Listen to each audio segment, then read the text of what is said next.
हम पढ़ेंगे artefacts. Artefacts का क्या मतलब होता है कि जो हमारे पास ओरिजिनल ऑब्जेक्ट है वो सही तरह प्रेजेंट नहीं हो रही है, not presenting the original objects.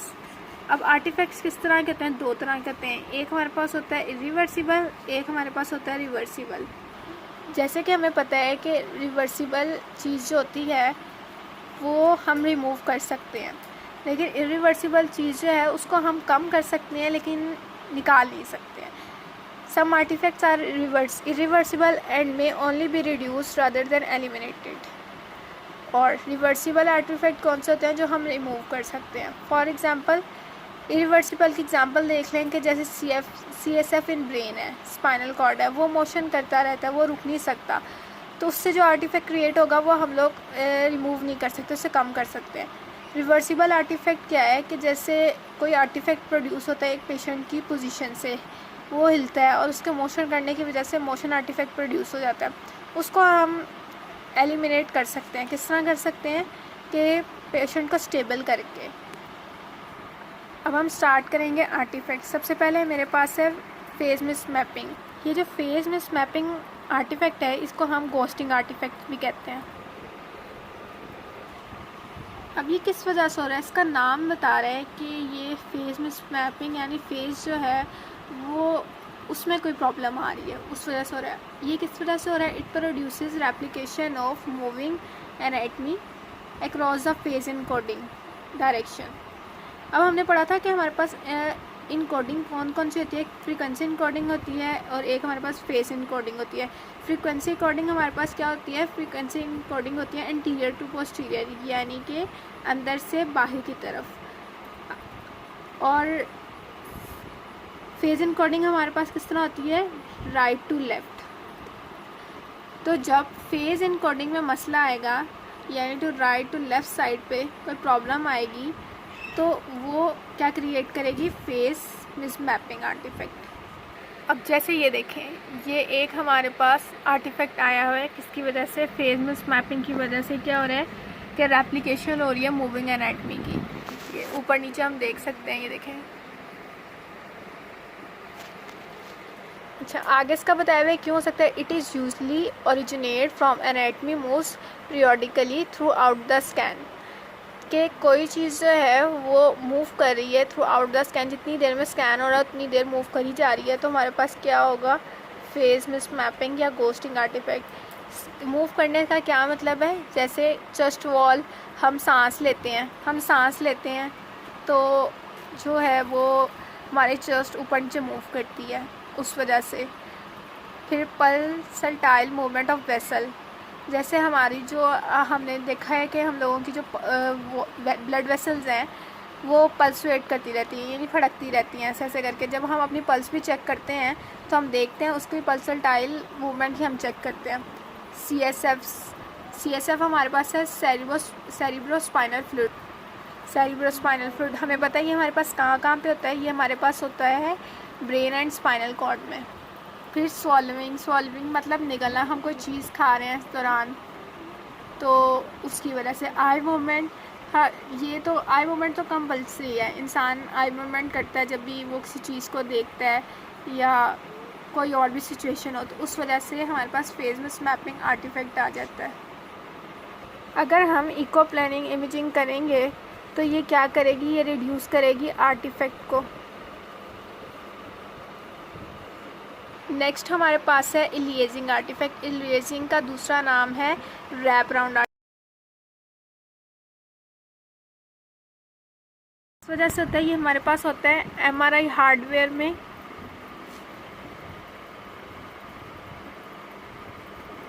Defect होगा, ये उसकी वजह से हो सकता है। किस तरह नज़र आएगा? अपेरेंस मतलब नज़र आना। It produce an image where anatomy that exit outside the field of view is folded on to the top of the anatomy inside the FOV। अब FOV हमें पता है क्या होता है? Field of view. और फील्ड ऑफ व्यू हमें पता है क्या होता है? कि जो हमने हिस्सा कवर करना होता है, जो ऑब्ज़र्व करना होता है, वो हमारे पास फील्ड ऑफ व्यू है। ठीक है, अब क्या होता है इसमें मसला कि हम लोग फील्ड ऑफ व्यू छोटा ले लेते हैं, रीजन ज़्यादा होता है, लेकिन जो एरिया होता है हमारे पास कम आता है। जिसकी वजह से पूरा जो स्ट्रक्चर है जो हमने ऑब्ज़र्व करना है वो कवर नहीं हो पा रहा होता है। तो क्या होता है कि इमेज जो है वो कवर नहीं होती पूरी, जिसकी वजह से मिक्सिंग होना शुरू हो जाती है। इलियासिंग का मतलब मिक्सिंग होता है, या रैप राउंड आर्टिफैक्ट दो ये आना स्टार्ट हो जाता है। इन FOV the phase direction is smaller than the interior posterior dimension of head. ठीक है, फेस डायरेक्शन हमने पढ़ा था। फेस डायरेक्शन हमारे पास क्या होती है? फेस डायरेक्शन था right to left signal catch करना, और एंटीरियर टू पोस्टीरियर डायमेंशन में क्या होती है हमारे पास? Frequency encoding. Therefore signal outside the FOV in the phase direction is wrapped into image. अब इसको हमने रिमूव कैसे करना है? सारा मसला ही FOV कम लेने की वजह से आ रहा है ना। तो अगर हम FOV ज़्यादा लेंगे, ये हम FOV को इंक्रीज़ कर देंगे, तो हमारे पास क्या होगा कि ये रिमूव हो जाएगा, सिंपल। क्योंकि ये हम खुद ही क्रिएट कर रहे हैं कम FOV लेके। रीजन हमारे पास ज़्यादा हमें चाहिए, लेकिन FOV हम कम ले रहे हैं तो एरिया कम आ रहा है, जिसकी वजह से ये प्रोड्यूस हो रहा है। इसके लिए क्या कर सकते हैं मज़ीद? हम यूज़ करेंगे सरफेस कॉइल को।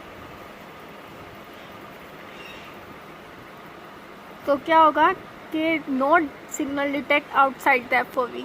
अगर हम सरफेस कॉइल यूज़ कर लेते हैं तो हमारे जो सिग्नल्स हैं वो आउटसाइड नहीं जाएंगे और FOV के अंदर ही रहेंगे। तो हमारे पास क्या, हमने इस बात का कंक्लूड किया कि FOV ज़्यादा रखेंगे तो हमारे पास ये इलियासिंग या रैप राउंड आर्टिफैक्ट रिमूव हो जाएगा। दूसरा आर्टिफैक्ट क्या है? Chemical shift artifact. ये किस वजह से हो रहा है? It produces a dark edge at the interface between fat and water. अब इसमें क्या प्रोसेस है? इसमें ये प्रोसेस है कि जो जिस जगह ने सिग्नल लेने हैं उसके सराउंडिंग चीज़ें जो हैं वो भी सिग्नल कैच कर रही हैं, जिसकी वजह से हमें जो है वो मिक्सिंग शो हो रही है, इंटरफेरेंस शो हो रही है। क्या होगा? लेस प्रोमिनेंट चीज़ें नज़र आएंगी, टिश्यू की हेट्रोजीनियसिटी जो है वो ख़राब हो जाएगी। टिश्यू की होमोजीनिसिटी ख़राब होकर क्या हो जाएगी? हेट्रोजीनिसिटी बन जाएगी। It occurs along the frequency encoding. Frequency encoding हमने क्या पढ़ा था, किस तरह होती है? Anterior to posterior axis only to show a black band to the right of both kidneys. This is chemical shift artifact. हम देख रहे हैं कि ये देखें बोथ किडनीज के साथ हमारे पास क्या आ गया? एक ब्लैक बैंड शो हो रहा है। किडनीज हमें नज़र आ रही हैं, ये किडनीज हैं। इसके इर्द गिर्द हमें क्या शो हो रहा है? ब्लैक बैंड शो हो रहा है। ये किस वजह से शो हो रहा है? केमिकल शिफ्टिंग की वजह से। यानी सिग्नल्स जो हैं वो साथ वाली चीज़ें हमारे पास कैच कर रही हैं। अब नेक्स्ट हमारे पास क्या है? Out of phase artifact. Out of phase out of phase क्या होता है? इनकोहेरेंट। जब RF फ्रीक्वेंसी मिल रही होती है तो हमारे पास जो प्रोटॉन्स हैं वो मूव कर रहे होते हैं सेम डायरेक्शन में और सेम स्पीड के साथ। लेकिन आउट ऑफ फेस में क्या होता है? RF स्विच जो है वो हम ऑफ़ कर देते हैं, और क्या होता है कि RF स्विच ऑफ करने से वो अपनी एनर्जी दोबारा आउट ऑफ फेस करने से क्या होता है? आउट ऑफ फेस करने से क्या होता है? वो अपनी एनर्जी जो है वो लूज़ करना स्टार्ट हो जाता है। सराउंडिंग टिश्यूज़ में उनकी स्पीड भी डिफरेंट हो जाती है, उनकी डायरेक्शन में डिफरेंट हो जाती है। इससे ये आर्टिफैक्ट प्रोड्यूस हो रहा है जिसे हम कह रहे हैं केमिकल मिसरजिस्ट्रेशन आर्टिफैक्ट या आउट ऑफ फेज आर्टिफैक्ट। इसमें क्या हो रहा है? When fat and water are in phase. In phase का क्या मतलब है? कि जब RF स्विच ऑन है और सेम स्पीड है और सेम डायरेक्शन है, their signal is constructively. When they are out of phase, out of phase signal जब उन आउट ऑफ फेस होते हैं, यानी कि RF स्विच ऑफ किए, RF स्विच ऑफ किया तो उनके सिग्नल्स क्या करेंगे कि कैंसिल करेंगे, cancel each other out. This cancellation effect is called out of face. जो एक दूसरे के सिग्नल्स को वो कैंसिल करेंगे तो क्या होगा? ये इसको प्रोसेस को हम क्या नाम देंगे? Chemical misregistration. इससे क्या होगा? इंफॉर्मेशन लूज हो जाएगी, this producing a ring of dark signals around the organ where fat and water interfaces occurs within the same voxel. Voxel हमने पढ़ा था एक 3D स्ट्रक्चर को कहते हैं। With means within the same area. एक area में ही जो है ना वो डार्क सिग्नल्स प्रोड्यूस होना शुरू हो जाएंगे वाटर के और फैट के।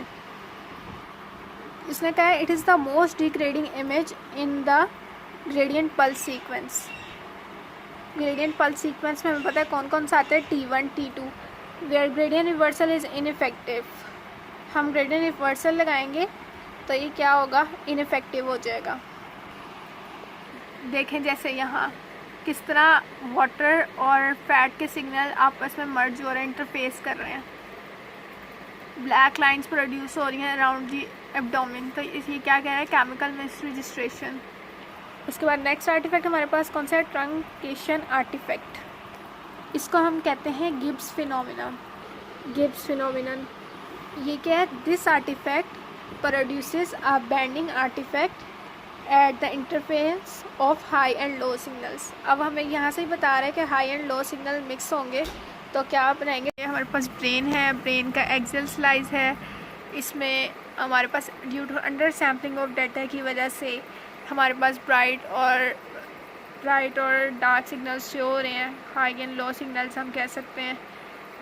तो जो क्या है वो इमेज में इनकरेक्टली रिप्रेजेंट करें। देखिए यहाँ से ये जो हमें बैंड बनते हुए नज़र आ रहे हैं ये सारे, फिर इस साइड पे भी दोनों तरफ इमेज के, ये किस वजह से हो रहा है, ये हमारे पास फेज़ इनकोडिंग की वजह से हो रहा है। फेज़ इनकोडिंग में मसला आ रहा है।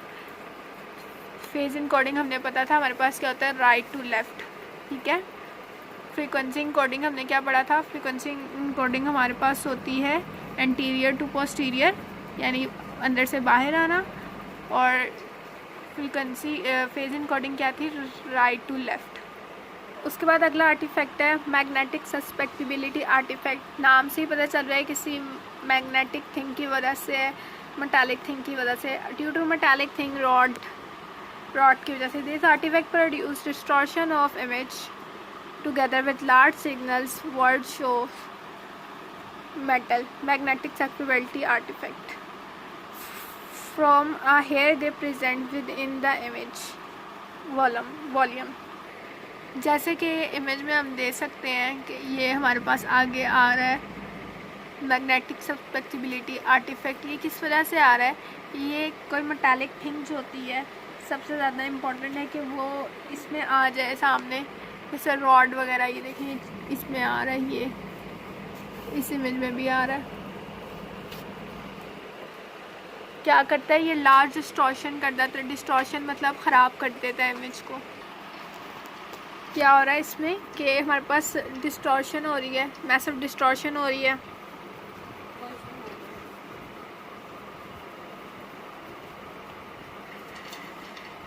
साथ क्या हो रहा है, सिग्नल्स ड्रॉप आउट हो रहे हैं।